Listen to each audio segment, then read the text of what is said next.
Hi everybody, welcome back to Big Red EDC. Today we're talking Kizer knives. Once again, Kizer Vanguard, the budget series, budget line, I guess under the Kizer name. This is the Kizer Kane that we will be checking out today. Now once again, the Kane was provided by our good friend Tyler from ValTac Tactical Gear.com.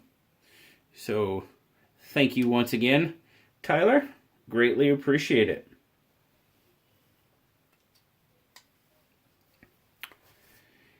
Now, the Vanguard, this is the Vanguard version of Matt Degnin's, I know I'm going to pronounce that wrong, Degnin, there we go, Matt Degnin. His version, it's a Vanguard version of his custom knife design. Got green G10 scales. Some really light texturing on the G10. Polished steel bolsters. Kind of dig that look. It's on a stainless steel frame. Pretty open construction. A couple of standoffs. But that is about it. Now those liners are skeletonized just a little bit for weight reduction. I know you probably can't see. We'll take a look when I get the blade open. You do have a stainless pocket clip for right or left hand tip-up carry.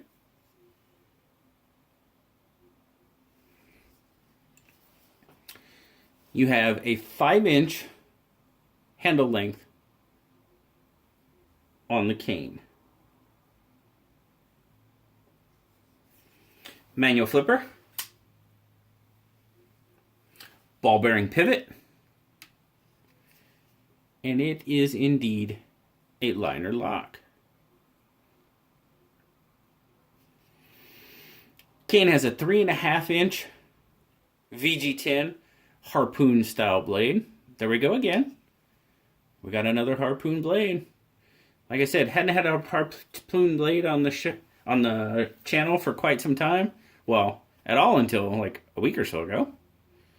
And now we're getting a few of them. So I'm digging that. Satin finish. 3.25-inch cutting edge. Get some blade words there. Of course, you got the Kizer logo. Model number, VG10. And, of course, there it says Kane. And I get the designer's name there, Matt Degnin. 8-inch fully open length on the Kane. It is made in China. Let's get some measurements. So for weight, we're going to start out in ounces. So sitting right about 5.9.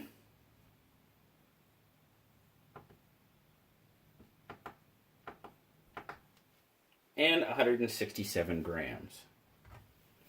So a little on the heavier side for this knife. It's a larger knife, so that is not surprising.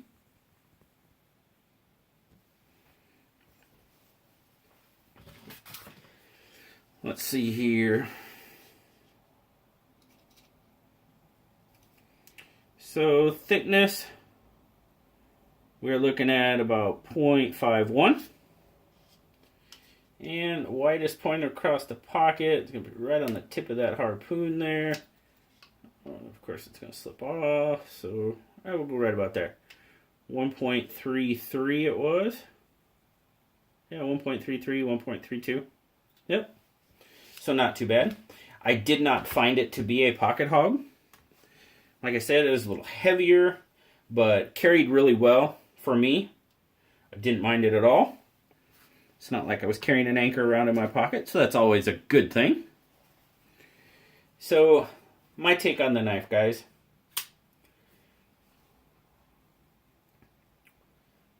it's a really functional. I gotta functionally and aesthetically, it's a really good knife. I mean, really smooth action. You know, good, really good D10 on it. Comes down pretty good.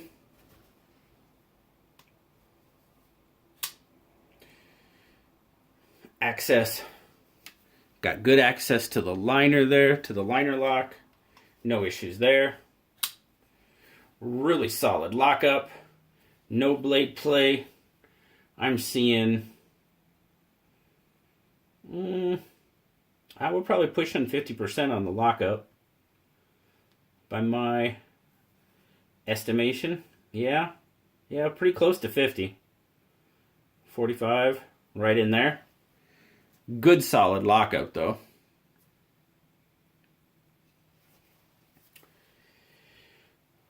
Once I get in hand, this is kind of where I start having some issues with the knife.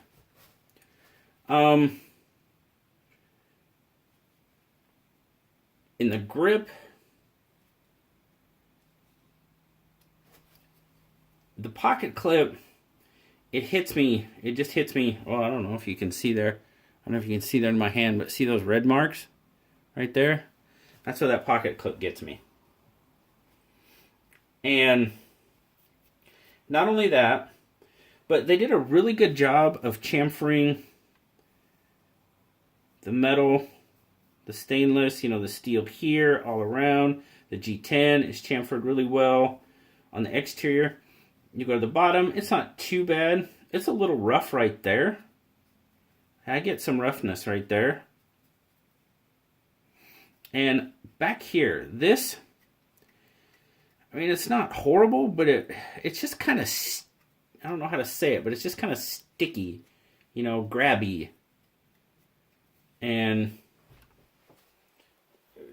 depending on where your hand is, I mean, you can really feel it.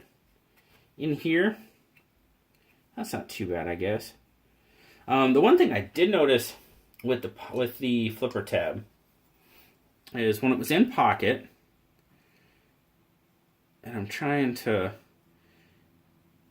there, right there, if I would reach into my pocket and my hand hit that, it was fairly uncomfortable. I mean, it's not like cut you sharp, it's not going to cut me, but when I put my hand in my pocket, man, I knew I hit it, you know, just, I don't know. That's the first time I've ever had a Kizer knife, just kind of one of the Vanguard, you know, series, of course. Yeah, it was just kind of, it's just kind of odd to me. It's the first time I've really had any issues with a Vanguard knife. But it's just really sticky back there. I do like the harpoon blade. Get your thumb on it. I like that. I mean, you got a decent choil there. You do have to be careful though, because if you're going to use the choil, you are going to be close to that blade. But I mean, it is, for my finger, it's a decent choil. Get your thumb back on the back side of that harpoon, and you can really put it to work for you. So yeah, it's just, I don't know, for me, this knife is really, it's just really hot spotty, you know? It's hard for me to get a comfortable grip on it. You know, that just could be me, my hand, maybe I'm a wuss, I don't know. But it just, this handle, this particular, and I'm not saying that's, when I'm saying stuff, I'm saying this knife, because this is the only one I've ever held. But it's just kind of hot spotty for me. I don't know. As I said, I was a little bit bummed because I've never had my review of the Dukes here a few days ago. That knife, I couldn't say enough good about. And I'm not saying this is a bad knife. It's not. It's very well made. It's solid. It's a good knife. Just in my hand, it's just kind of, I don't know, it's, like I said, it's hot spotty. I don't think that's a word, but I think you know what I mean. So yeah, it's just kind of difficult for me to get a good grip on it. Larger knife for larger hands. What do I got? I got quite a bit. Got quite a bit sticking out there. So, and that's, I mean, I was right up on the, see, it's really hard for me to get a grip that's comfortable so I can even show you. And that's, I'm really bummed about that. I really am. But Blue gave it a 7.5. That's why he gave it a 7.5. It's kind of hard to use a knife that's not comfortable. And he saw how much issue I was having with it, so, you know, he scored really well in every other, but, I mean, comfort's pretty important, because if it's not comfort, you're not going to carry it, and you're not going to use it if it's not comfortable. So, like I said, that just might be me. Now, these are available on ValTac's website for $82. There will be a link in the description, of course, so you can go check them out for yourselves. $82, that's pretty much on the higher end of what you'll find a Vanguard knife for. You know, they're pretty much in that 50 to 80 range. So, good knife overall. Like I said, I just had some kind of hot spotty issues with it. So, could be my hand, the size of my hand. I don't know. But, thank you once again to Tyler for sending this out to the ValTac pass around group. This is the last one. They will be off to Woodland Tactical, so he can put his aspect on them. So you might want to check him out in a few days and see if he has the same issue with this knife. That'd be all these knives are going to go to Woodland Tactical, Jet Fuel EDC, Jack Farm Boy, Blue Collar Survival, Grateful Panic, Knife Reviews. So, you know, check out what those guys have to say about it. Could just be me. You never know. But as always, guys, I greatly appreciate you taking time out of your day to watch the review. As always, like, subscribe. Getting real close to that 750 mark. As soon as, I might do it a little early and then hold it after I hit. I think I looked a little while ago and I was at like 742. So we're getting there. Thanks a lot. I appreciate it, guys. Greatly appreciate it. But as always, leave me a comment. I love talking to you. And until next time, I'll talk to you later. Bye-bye.